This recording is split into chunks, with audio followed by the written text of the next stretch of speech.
அம்மா தானே, வாய்க்கு வந்த மாதிரிலாம் பேசினாலும் அவங்க அதை பெருசாக எடுத்துக்க மாட்டாங்க அப்படின்னு நிசாரமாக வார்த்தையெல்லாம் கல்லை வீசுறது மாதிரி வீசிட்டே இருக்கிறீங்களா? கொஞ்சம் நிதானிச்சு பார்க்கணும். இந்த அளவுக்கு வளர்த்தி விட்டது அவங்க தான். அதை ஞாபகத்தில் கொஞ்சம் வச்சுக்கிடணும்.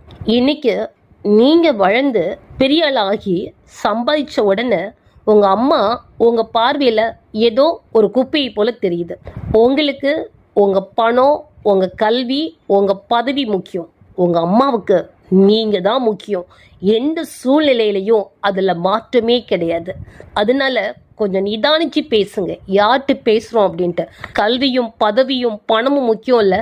நம்மளை பெற்றெடுத்த நம்முடைய அம்மா தான் நம்ம வாழ்க்கையினுடைய கடைசி மட்டும் நமக்கு முக்கியம் அப்படிங்கிறத நீங்கள் உணர்ந்துக்கிடணும். அனுபவத்தின் வழியாய் உங்களுடன். நன்றி.